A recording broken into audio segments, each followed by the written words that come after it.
You are listening to RudolfSteinerAudio.com. If you are listening to the podcast of this, it is located at rudolfsteiner.podbean.com. Please consider becoming a patron. This is a reading of a cycle of lectures by Rudolf Steiner entitled Soul, Economy, and Waldorf Education, Collected Works, Volume 303, translated by Roland Everett. This is lecture 14 of 16 lectures and a question and answer period after that. Lecture 14, given in Dornach on the 5th of January, 1922. The description of the human organization, with its different bodies or members, which I have given to you, helps to gain knowledge of the entire human being. It is a picture which can be presented from many different viewpoints, and it is just these manifold aspects which enable us to fathom further what lies behind the constitution of man. I have spoken to you about man's astral body as being that member of the human being which, using both spatial and time relationships in its own sovereign way, breaks all bounds of space and time, as it were. I have tried to show you how we can experience something of this quality in our dreams, which emanate to a large extent from the astral body, and which weave together incidents of our lives, separated in time, into one continuous dream picture. One can characterize the astral body from many different aspects, and one of them is based on what happens in the human being during the development of sexual maturity. If one observes the relevant phenomena and their underlying forces, one will arrive at a picture of the astral body because puberty is the time of its birth, the time when it can be freely used by the human being. St. Augustine, the medieval writer, tried to approach the human astral body in yet another way. Here I wish to point out that in his writings one finds a description of man's invisible members which is still in agreement with the one given in anthroposophy. His findings, however, were the outcome of an instinctive clairvoyance, once the common heritage of all mankind, and not the result of a conscious investigation into the spiritual realm, as practiced in anthroposophy. The way in which St. Augustine describes the astral body becoming independent at puberty is truly characteristic of human life. He says it is due to the fundamental properties of the astral body that the human being is able to become acquainted with everything of a man-made origin which affects human life. If we build a house, make a plow, or invent a spinning machine, we do so by making use of forces which are directly bound to the astral body. It is a fact that the human being learns with his astral body to know everything which is the product of human activities within his surroundings. It is therefore fully consistent with a true knowledge of man if we, as educators, introduce the adolescent to the practical sides of life, which represent the results of human ingenuity. This, however, is a far more complicated process today than in St. Augustine's times, when life was altogether simpler. Only by applying what during previous lectures I called soul economy in teaching can we hope to succeed in planning an education for pupils aged 15 to 20 or even older, which will gradually introduce them to the manifold contrivances surrounding them today. Just think for a moment of how much we fall short of this in our present civilization. You only need to ask yourselves how many people there are who regularly use the telephone, the tramway, or even a steamship without having the faintest idea of how they work. In our civilization, people are almost engulfed by a technology which they do not understand. Those who believe that only our conscious experiences are of real importance will dismiss these remarks as irrelevant. Certainly, it is easy enough to enjoy life consciously if one is satisfied with buying a tram ticket in order to set down at the place of one's choice, or if one receives a telegram without having any idea of how the message ever reached the recipient, without having the slightest notion of what a Morse apparatus is like. The ordinary consciousness is unconcerned about whether it understands the processes or not. And from this point of view, it is arguable enough whether these things matter or not. But if one looks at what is happening in the depths of the unconscious, the picture looks entirely different.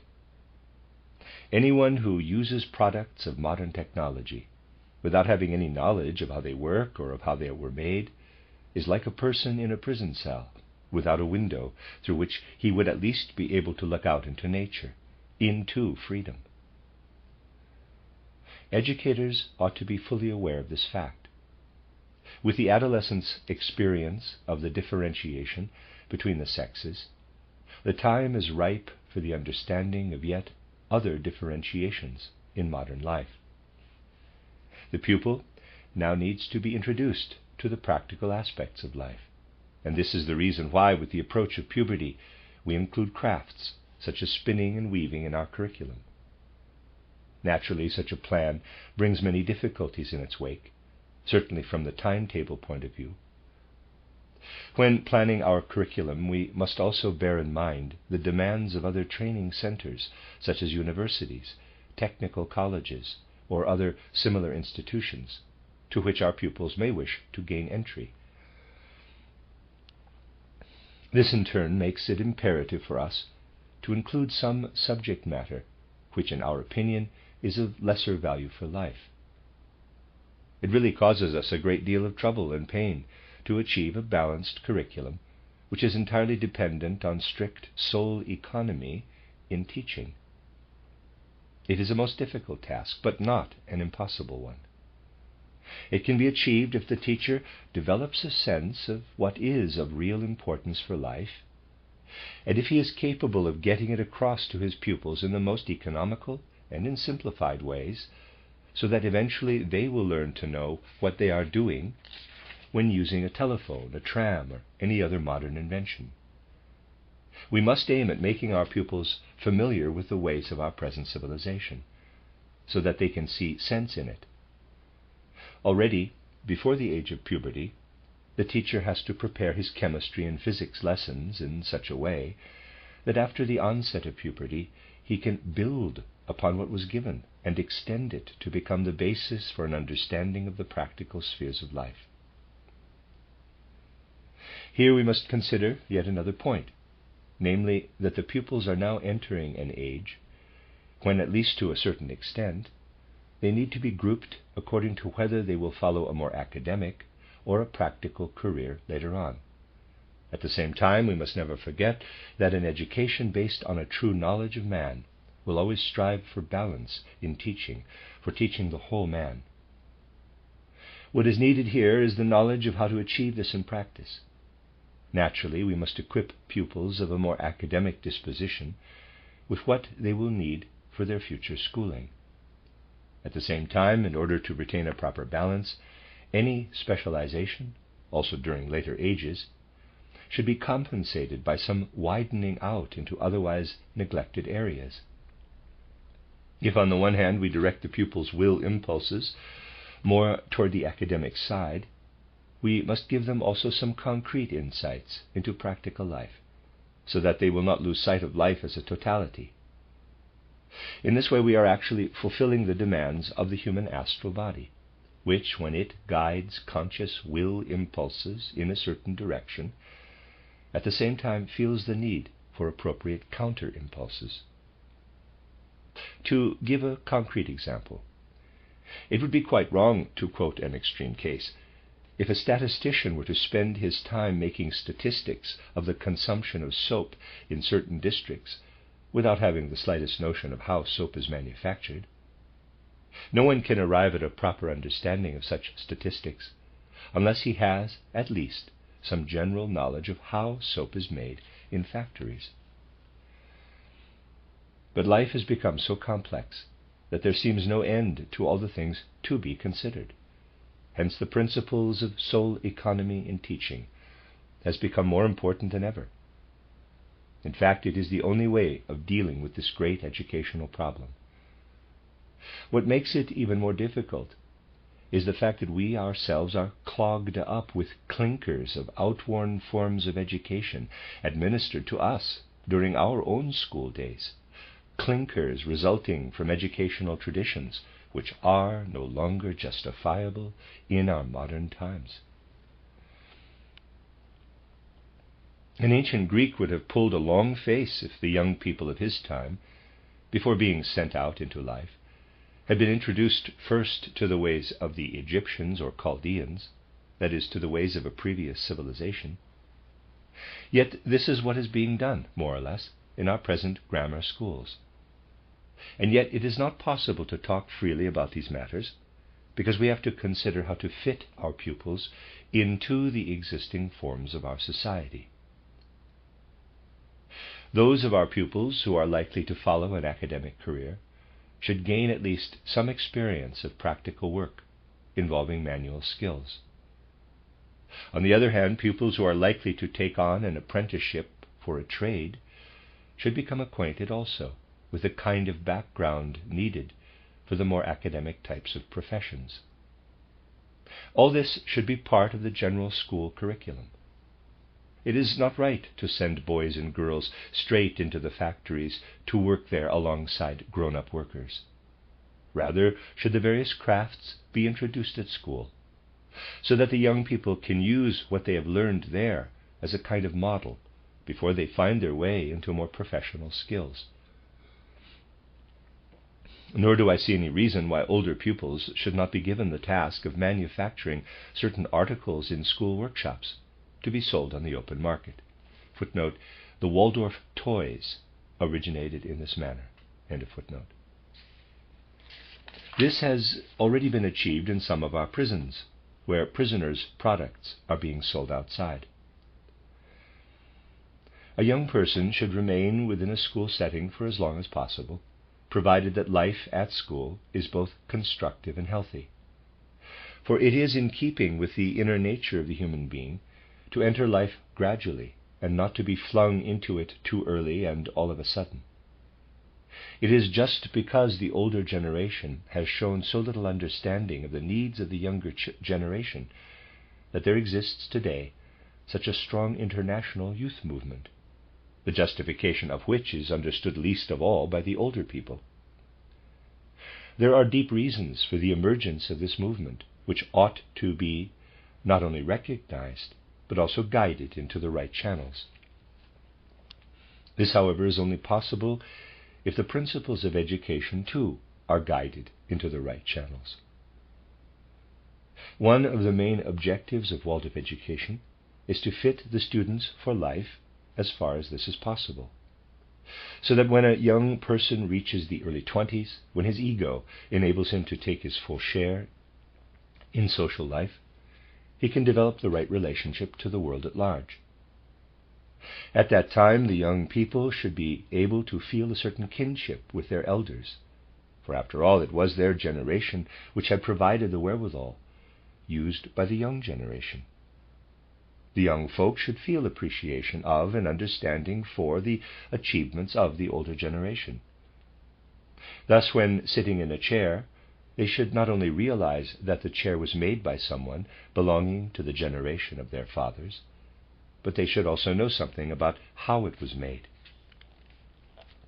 Naturally, there exists today many a prejudice against the idea of introducing young people to practical life in the way indicated. But I speak about it here from an entirely practical point of view.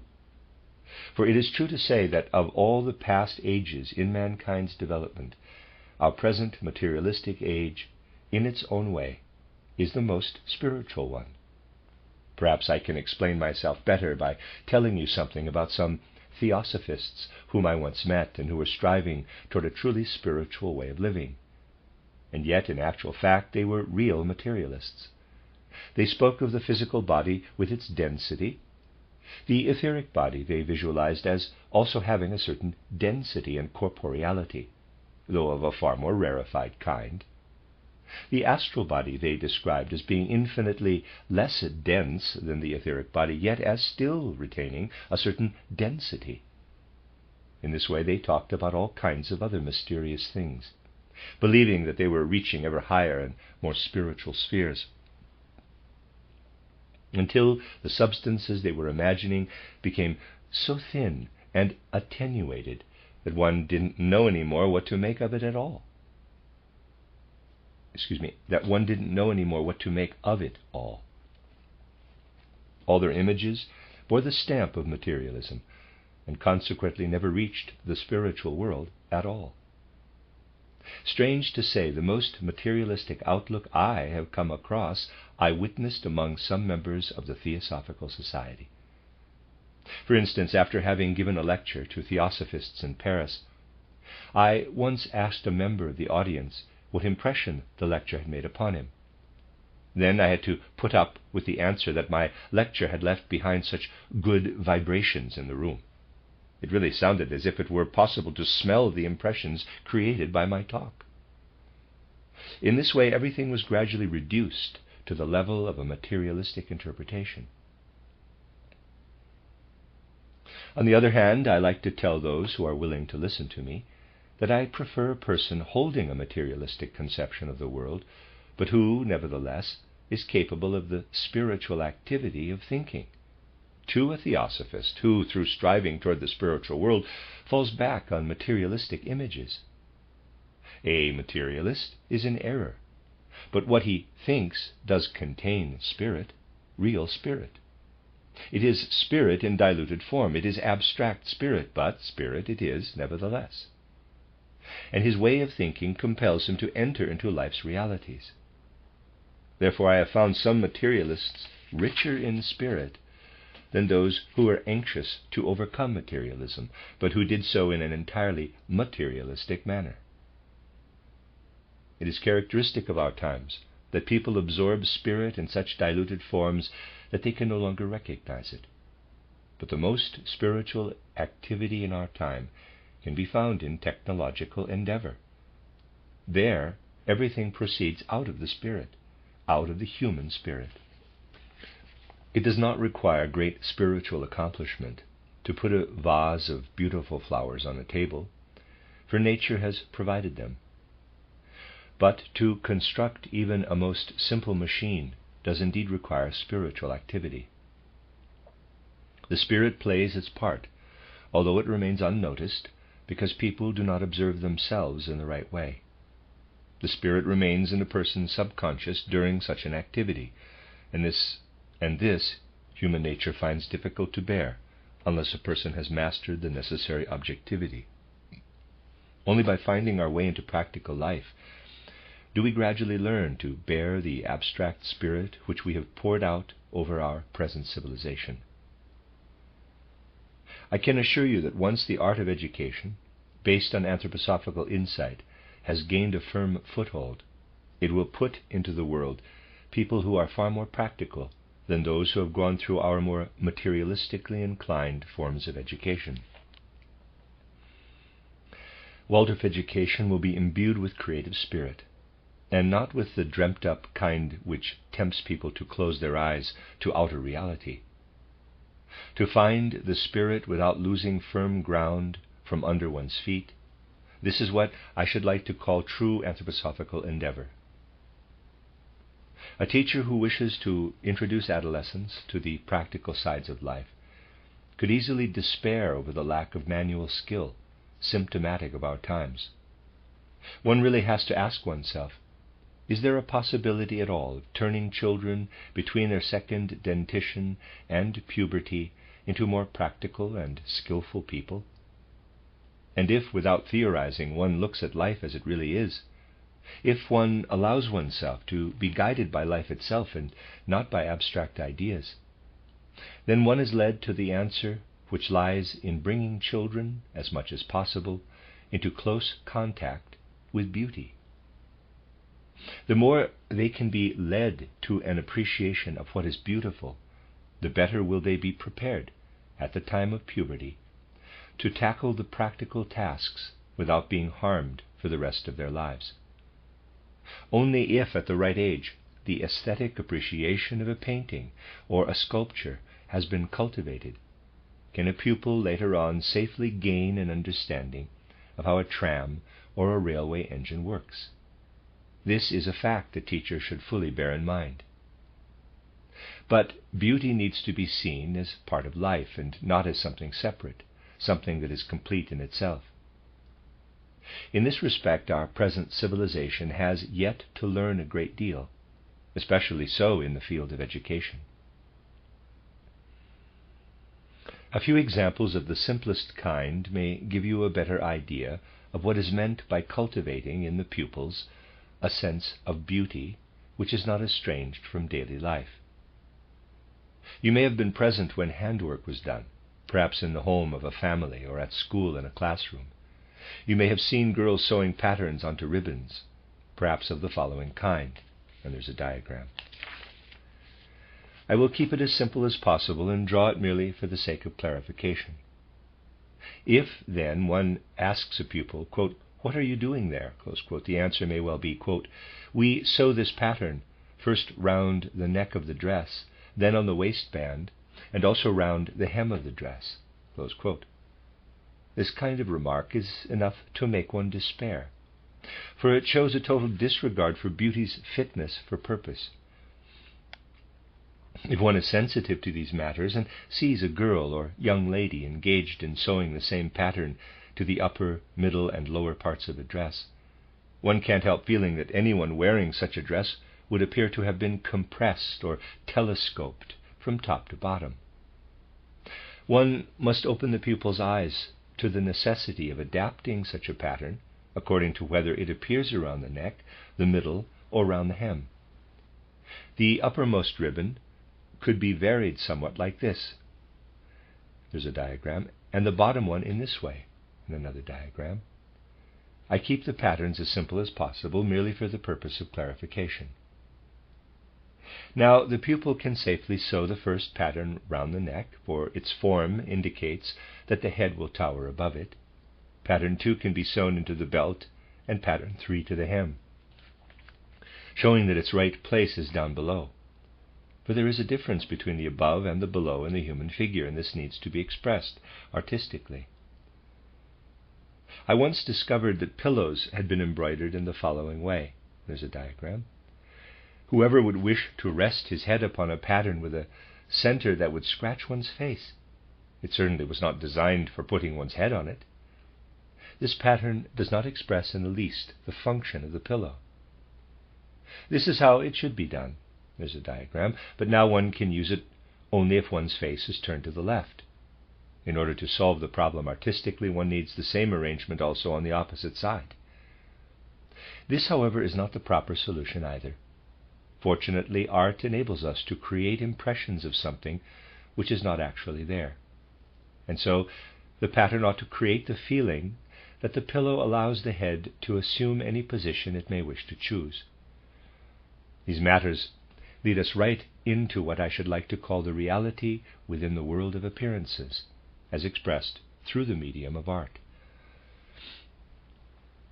Only by entering this reality will a faculty be developed which could be looked upon as the counter-sense of what is merely practical. Only when one's sense of beauty enters the fullness of life can one experience the practical realm in a right and balanced way. Just now it has become fashionable to embellish pompadours with all kinds of ornamentation. Footnote: pompadours were small knitting bags for ladies.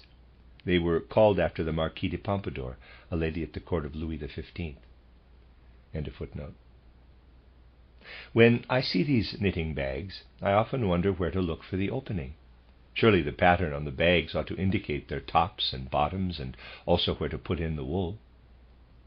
Usually these things are ignored altogether, just as in the case of book covers, where so often a design does not give any indication as to where the pages should be opened. Such designs are chosen at random, often encouraging the beholder to leave the book closed rather than to read it.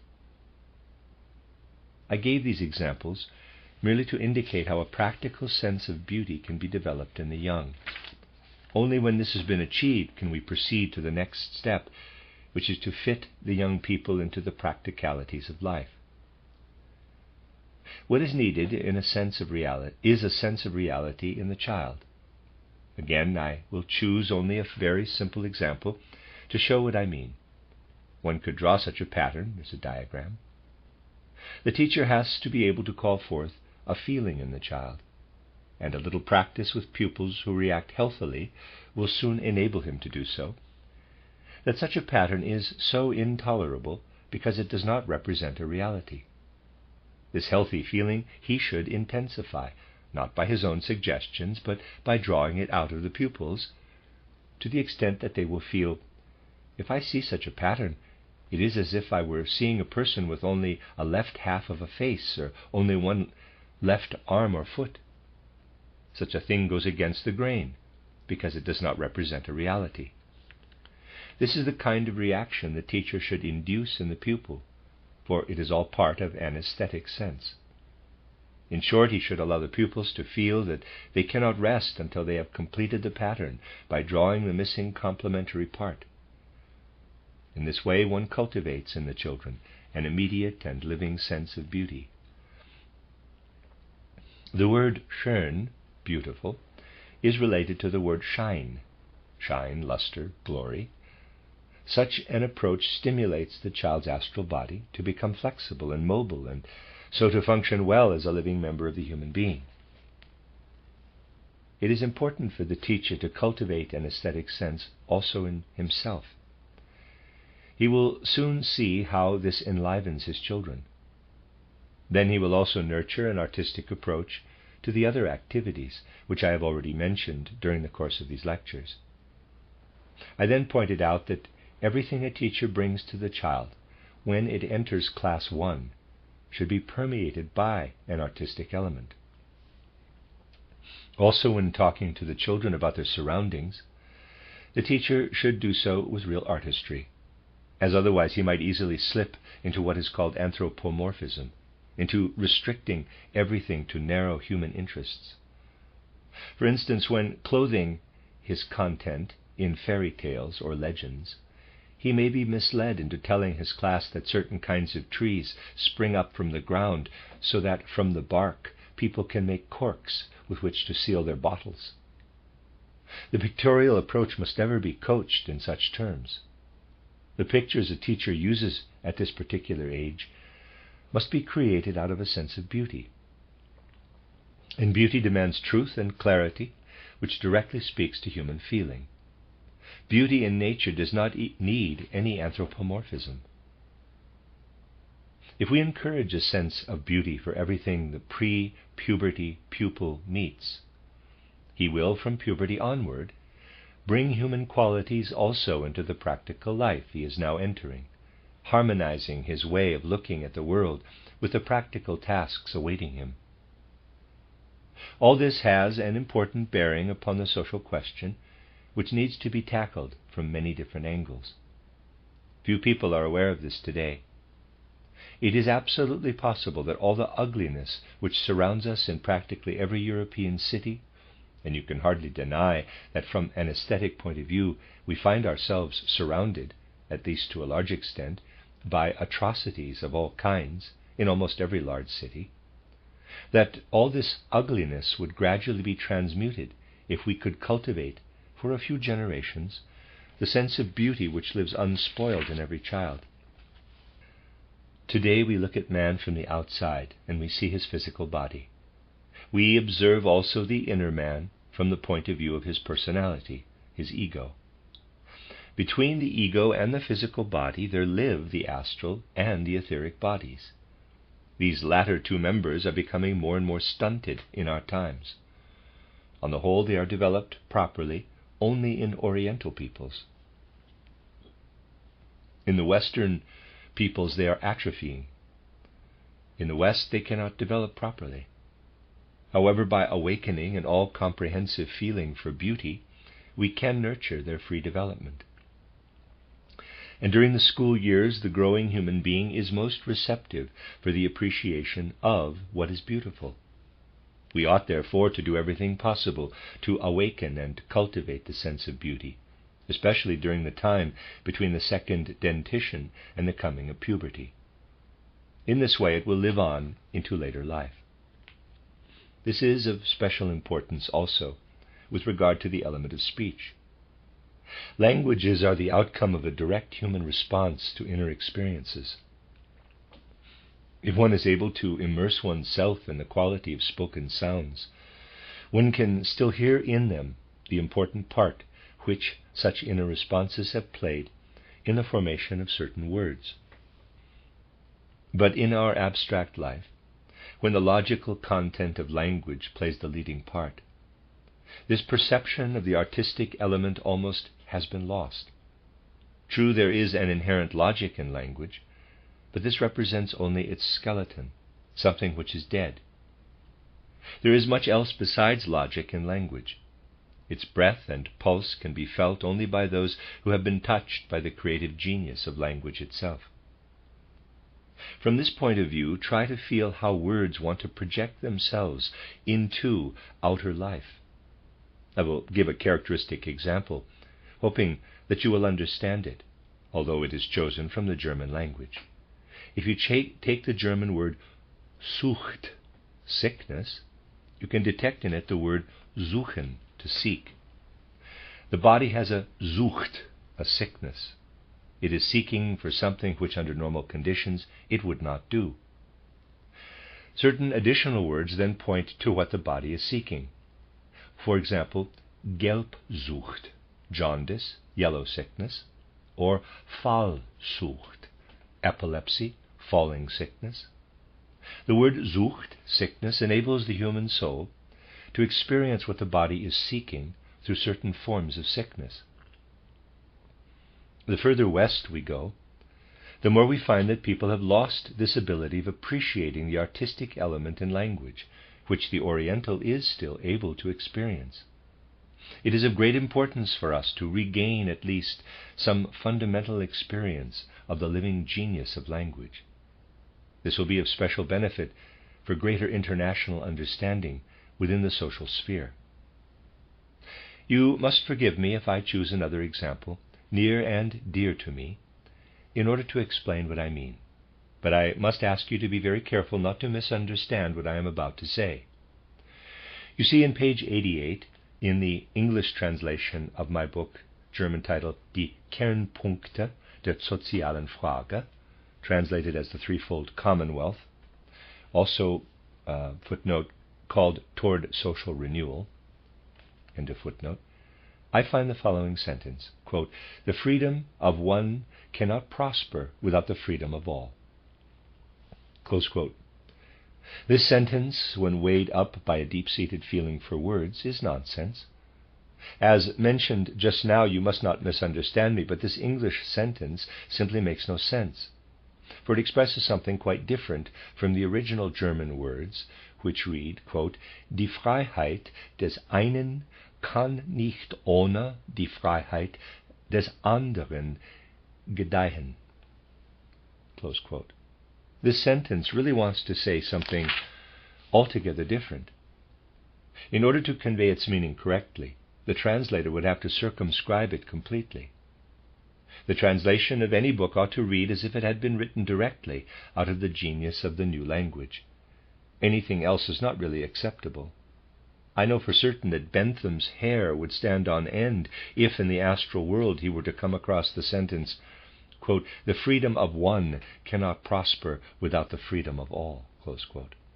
This sentence simply does not stand the test of clear thinking, and this for a special reason. If you came across such a sentence in a book, your immediate response would be, especially if you related it to education, yes, there is such a thing as freedom, but the author talks about a situation which does not apply in England. In the original German language, however, this is not the case. There its content does make sense, but if translated in the way quoted, the real meaning conveyed by the original version cannot be understood. And what are the reasons? I will show you them by focusing on the significant word in the sentence. In English, the word is freedom. If one were to match the quality of this word with the corresponding German word, one would have to choose Freitum, The ending dom, D-O-M in English, corresponds to the ending tum in German.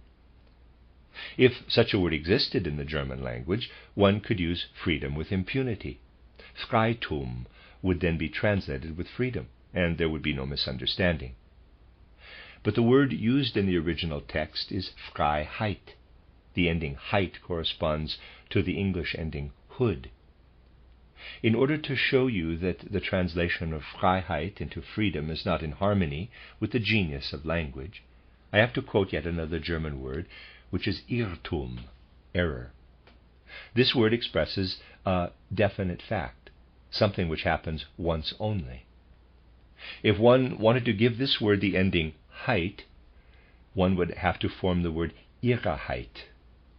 Although you won't find this word in the German dictionary, you would not go against the genius of the language if you were to coin it. It would be quite possible to use it. Irrheit immediately leads us into the inner being of man. It expresses a quality of man's inner nature. There are no words in the German language ending with heit which do not point to something which is mobile within a person. Such words carry their meaning toward a person. Actually, it is a pity that we do not use the word Freitum in German, for if it existed, we could directly express the meaning of the English word freedom without having to circumscribe it. This kind of thing leads us right into the depths of language itself. It makes one aware of the genius of language. Therefore, when I write a book in German, I try to choose words which can be translated correctly into other languages. My German readers promptly call it a bad style, but this is not always possible. If, for instance, a book is addressed to the cultural life in Germany, it may be necessary at times to consider the German situation first of all. And this is why I have repeatedly used the word Freiheit, which, however, should never be translated as freedom. My book, titled Die Philosophie der Freiheit, should never bear the English title, The Philosophy of Freedom. The right title for this book in English has yet to be found. It is quite interesting to look at these things also from a statistical point of view. In doing so, I am neither being pedantic nor unscrupulous, but my findings are the result of deliberate investigation. If I were to write a book about education in German, the word Freiheit would appear time and time again in certain of its chapters. To find out whether the corresponding word, freedom, would be used also in an English book on education, I carefully looked through the likely chapters of such a book, and lo and behold, the word freedom did not appear at all, not even a single time. This is the sort of thing for which one ought to develop a fine perception, for it is the very stuff we need for greater international understanding. It ought to be taken into account already during the school years. I am certainly keenly aware of it when writing books, as already mentioned. Consequently, I am very cautious in the choice of certain words.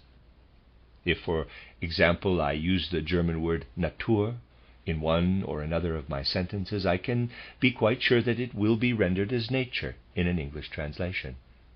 There is no doubt at all that Natur would be translated as nature. And yet the English word nature would awaken quite a different conception from that of the German word Natur.